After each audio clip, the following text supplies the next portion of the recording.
Competition. The first rule of competition in any medium is that there will always be someone who has the upper advantage, thanks to the combination of the knowledge of the game, skill, reflex, and of course, cheating. In any game with competition, there will always be cheaters. Higher the skill ceiling, higher chance of impatient people trying to cheat their way to the top. And Hypixel Skyblock is no exception. So why do people do it? Or how people even do it? And what's the history behind it? I'll split this video into 3 sections: duping, Irl-Trading or macroing, dungeon cheats, and with that being said, let's start.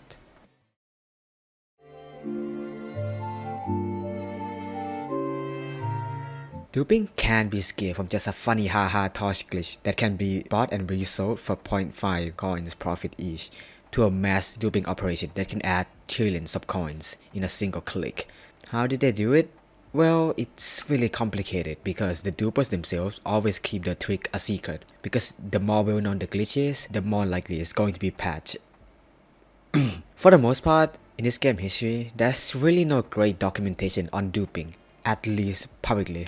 But here's what I managed to dug up. First up is a Pigicial Backpack incident, where a really prominent Skyblock YouTuber was accidentally promote a quote-unquote dupe method accidentally to people in the hub 1 or 2, or at least a really big hub, and accidentally it actually really similar to a current dupe glitch that was going on at the moment. The result is that he got stripped of his YouTube rank and temporarily blocked off Skyblock for a week or so. Since there are dupe glitch going on, it's a logical choice to shut up the game temporarily, to investigate who was abusing the bug and subsequently punish them. But people on the forum were not really happy because they thought Pigicial were behind the temporary maintenance, resulting in forum posts attacking him to the point where Simon Hypixel has to put out a statement regarding the incident, defending Pigicial for being the scapegoat for the situation, but also criticizing him for not being the ambassador to the community. And after a week, he has been unblocked from Skyblock, and after a month, he was returned the prestigious YouTube ranked. During March of 2021, it was a peaceful day for Skyblock, but at the end of the month, there seems to be a new special mayor, Dante. Dante seems to be the weirdest bunch out of all the other mayors, because all the mayors has a perk that clearly told what it's going to be, like paw, easy peasy perk for plus 10% dungeon score or plus blessing and etc. But for Dante it's really vague. But people voted Dante anyways because it's a special mayor, despite the fact that the government told us that voting Dante is not a great idea, and he won by a large margin. This caused a massive restriction for the players. Typing things in chat will now cost coins, and warping to other islands will now also cost coins. Double the auction house and bazaar tax and cancellation for most of the Skyblock events, and with many more perks that negatively affect the community. Although one of the unintentional perks is backpack being disabled for 15 days. Although it was enabled after 3 days of the backpack being disabled, it was subsequently disabled again, and for the next 12 days, backpack weren't accessible. The reason for this is because there are massive dupe glitch going on with the backpack, hence the disability. Although the backpack might be re-enabled again, but they have changed form to a new system called storage, which effectively it's a nerf. And jumbo backpack that used to have 54 slots now have 45 slots, which this unintentional nerf had deleted some of people's items on the last row of the jumbo backpack, which has led to some people losing over 100 million of coins. And after the uprising has successfully killed Dante, Technoblade along with his resistant leaders gave multiple perks, but Technoblade has the most important perks. One of the perks being anarchy, and there are no taxes in the auction house and bazaar. Seemingly this is really normal, it's no standard, no taxes, but this led to dupe glitches by just buying and selling things to the bazaar, which caused this perk to be later removed. And the moral of the story is that when there's a dupe glitch going on with certain items or features, it will be led to a temporary disability of said certain item and features. But sometimes, if the problem gets so big to the point where it's not even fixable, a complete revamp is inevitable.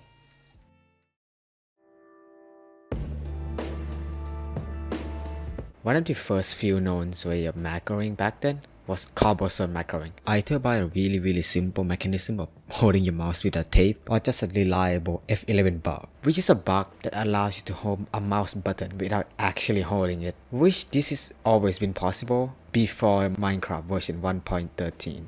Another way of F11 abuse is foraging. By building this contraption and just sit there and F11 it, some people manage to get foraging 50 with little to no effort, but that resulted in bans and skill wipe. Another way is also Ghast macroing. People used to set up Ghast minion and use the F11 bug to automatically kill the Ghast and get a lot of combat XP, but it was patched later down the road on the 21st of May 2020, where they patched getting combat XP in private island, unless if it's from collecting minions. Where was I again? Oh, cobblestone macroing. Cobblestone macroing was doing quite well for the money because it's the main component of the item Super Compactor 3000, which was and pretty much still is the best minion upgrade in the game, and to efficiently craft it you need a lot of redstone. This is where shop macroing came in. Before 9th of March 2020, before Bazaar was introduced, people are buying stuff from NPC and crafting them manually, and some players are going to get bored from fucking jitter clicking a shop for like 10 hours, and they decided to work around the system by having a macro. Some do it just to max out minions or to craft items that requires a sizable amount of materials, and some of them are just trying to exploit other people's laziness by crafting them and reselling it on the auction house at a profit margin. Since a lot of people were trying to exploit other people's laziness, it caused the price to go down and down, making it not even worth it anymore. And after Bazaar was introduced, a lot of people also made Bazaar flipper bot that automatically set up buy order and sell orders like how you would flip normally, but on a much larger scale. And of course, auction house sniper bot. These bots snipe items if the item is below a certain price to make a profit.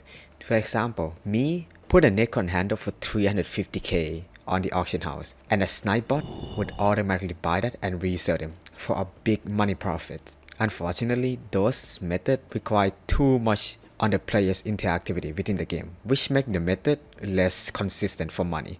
And so, sugarcane macroing was proven to be a lot better. Sugarcane macroing requires a more sophisticated mod or hack client to efficiently grind, combined with the fact that the player, or I guess the bots, had to build a farm, which back then there was no such thing as builders one, making it a lot harder. But they are bots. At the end of the day, they don't have feeling, they don't have any soul, they're perfectly fine with that. And unfortunately, I have no knowledge of which one of the script the macro were used, but there always seems to be a private one that you can make yourself or buy for a decent chunk of money. And the most important part, they make a lot of coins, at least 50 million coins a day on a single bot, and you can have multiple accounts running this bot and make a lot of money without any effort. Well, just make sure that your PC doesn't explode after all this time of running the bot. After this point, Hypixel seemed to realize this issue and combat it by having a moderator or an admin going through people's island who were suspicious, and later on the 2nd of June 2020, they added a capture system to combat this, but it doesn't really work out too well for them because the same people who made the bot also wrote the auto capture server a couple of days later after Hypixel rolled out the capture system. But the admin does have one trick up their sleeve, making macros available to all players. Well, sort of. Quote, if you can't beat them, join them.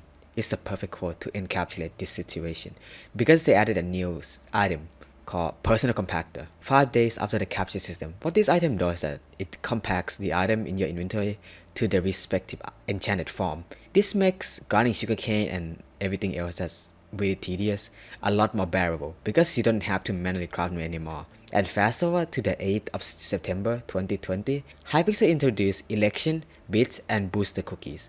Booster cookies introduced a new way of Irl-Trading by spending Skyblock gems, which is a currency that also came with this update. You can buy skins of booster cookie that you can resell for a lot of coins. So Hypixel really just pulled the same quote again, which works for the most part because the coin on the black market is cheaper compared to booster cookies. But with cookies, you don't get the chance of having your profile sent to the Shadow Realm. So some people think it's really worth it. It's me, Frost! I'm I'm fucking fuming! Ah! And after that, Jacob update has been released on the 7th of November 2020, adding a new set of home making crops that were obsolete viable again. And one of those crops is netherwarts. It can make a lot more money compared to sugarcane, easier to build with the introduction of builder swan and a basket of seed, well, to be more specific, netherwarts pouch. But most importantly, even more powerful macro. Because with the best macro, or I guess script, it can mine 5 rows of netherwart all at once, and sometimes even multiple layer. This is the point where macroing really took off. Because 2 weeks after Jacob update came out, Hypixel released a new dungeon floor 7, which introduced Necron-Blade series, and let's just say that the Necron-Blades requires a lot of money, giving an incentive for impatient people to macro their way to the top, because it will be quite an uphill battle if you're willing to get it legitly. And as for the infamous example, Tayber was a Skyblock YouTuber and a really prominent one, same with Pigicial, but this time he macro Ghasts for the combat XP, which resulting in him strip of his YouTube rank. But a few months later he got the YouTube rank was given back. As for the second example, Mynetrix. He was one of the best Skyblock players back in the early days of Skyblock, and one of the co-founder of the guild First Place Flag, which was the Skyblock guild in the early days of Skyblock. But being the best does come at a cost for him, because he was accused of macroing pets and Irl-Trading. But that accusation means nothing, because he was later banned and wiped on July of 2020. But unlike 100k PL Handsome, who was apparently wiped because of his co-op cheating, he didn't quit the game. And a month later, he came back with the sole purpose of being the best dungeon player in the game, with helps of Tinquans and Beascape co-op that he later joined, which boosts his progress by a significant amount. But gears and money is not the only solution to dungeons. Parties is also important, which led to the creation of the guild Necron. The sole purpose of this guild is to invite the top dungeon players and to form them into a team, which was proven to be successful because Necron is now the second best guild in the game at the moment. Unfortunately for him, this is not gonna go down as smooth as it wish it was. I'm stuck in a block. Ow, What ow, is ow, that? ow. What?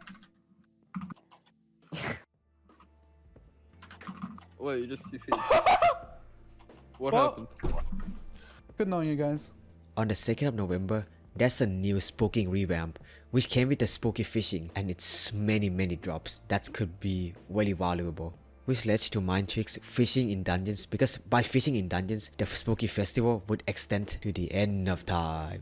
And he was doing this on the live stream, which led to, a few hours later, him getting banned for bug abusing for a whole year, and his co-op subsequently wiped as well. Luckily for him, people doesn't have that negative outlook for Mynetrix anymore, and most people were advocating for him to get unbanned and his co-op unwiped. Unfortunately, only the second option happened, and he's still banned to this day.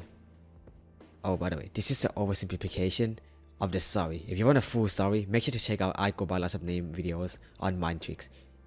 The third example is Egom, the second ever player to get Carter 50 along with 15H in the same party and the same time. But unfortunately, due to a bug in the Hypixel system, this caused him to get wiped in dungeons. And after this point, he decided to macro Bloodcurse Talisman, which is the talisman that progressively gets better the more kills you have. And Egom used the F11 trick to macro mobs to get 1,000,000 Bloodcurse kills, which could be sold later for billions of coins. But in a matter of days, he was caught F11ing and subsequently banned, skill, and Carter wipe. But luckily for him, he has been unbanned and just started a new speedrun to Carter 50 series on the 29th of June 2021. And all was going well for him after that point. Apart from the fact that he built a penis and built better and got banned for a month. So in conclusions, when there's a new exploit, cheats, and macro, the admins would try their damn best to patch the issue. But just like any other games, if the admin is one step further from the cheaters is gonna work their best to be 2 steps ahead of the admins, which led to an ongoing war between the admin and the cheaters. Dungeon cheats were really complicated to declare them as cheats. From puzzle solvers to terminal macroing in Phase 3 Necron, the guidelines for those so-called quality of life mods were really unclear since the start of Skyblock. People are continuing to push the limit of what is acceptable, and Hypixel didn't really do anything about them. For example, the NAU auction house that allows you to access the auction house without any cookie buff. The price tag display in NAU or SBE, NAU waypoints for Faviso, NAU dungeon map display and SBA. SPE's terminal solver and enchanting solver, alone add-on Sealping terminal, dankers of Sky2's real live it help this player, and shut up, I'm not talking about yet! And 1,000 chat trigger mods that are either not important or I just don't know about them. But those were seen as quality of life mods still, because it hasn't crossed the line in the developer's mind yet until this one mod changed everything. Hell 9, developed by, unsurprisingly, Hell 9, is a mod that helps you do ghost blocks easier, so interacting with stuff through the wall is so much faster. Necron, which is an auto-click to kill Necron a bit faster with your Hyperion, boomerang macros, and most importantly, auto terminals. Combining auto terminals with auto hack client or hack models, terminals in F7 could be done without a lift of a finger. This is the mod that sparked the most flame. This mod has plagued the catacombs for a good 2 weeks before Hypixel finally cracked down and added the definitive guideline for what mod is allowed. After these guidelines were dropped, a lot of mod devs deleted some of the features from the mod to ensure the user's safety, but it still doesn't quell the many players who still insisted on using cheats, and that resulted in bans, and multiple famous players have been banned and catacomb wiped. Although there's unintended consequences of Hell 9 being officially patched, and that is alone add-on being bannable, despite the fact it doesn't do terminals automatically like Hell 9. The reason for this is because alone add-on modifies the package in the similar manner to Hell 9, so the anti-cheats kicked in. And the reason that people use alone add-on for sweeping terminal is because the higher ping you have, the higher delay on each click, resulting in slower terminals. And that's it. With facts out of the way, this section is going to be 100% my opinion. I feel like Hypixel Skyblock players rely more on cheats or bugs to gain an advantage. It's really sad to see this being normalized to the point where the admin's fix flying in floor 7 is enough for people to quit dungeons forever. And to be honest with you, I'm not better than any of those people that bug abuse. It's just the fact that I abuse it for the sake of abusing it. I wouldn't go stir crazy if the admin has fixed the bug. I would be neutral about it, but if their bug persisted, I would still abuse to the end of time. And in my opinion, that's considered okay because everybody draws a line directly below what they are doing, so they could consider themselves to be the one that's quote-unquote right. But in my opinion, the guideline for the mods is definitely going to be healthy for the Skyblock future. So good job Hypixel. It's really hard to imagine operating an MMO quote-unquote RPG in this scale because it's too complex, and since Skyblock started as a small game jam within the small Hypixel dev teams, no one in the dev team never expects Skyblock to be a record-breaking game for Hypixel and Minecraft in general. I can see that admin are trying their damn best, and hopefully they are continuing to do so. They fucked up, yes, they wiped out Talisman back, yeah they did that, and they also legit disabled the fucking backpack for 2 weeks. Yeah, they did that, but I still find this game enjoyable, and hopefully you too find this game enjoyable. And also this video, I also hope you find this enjoyable. I also stream myself playing Skyblock really often on my Twitch, so check that out as well. Thank you for staying to the end, and until the next blue moon, farewell.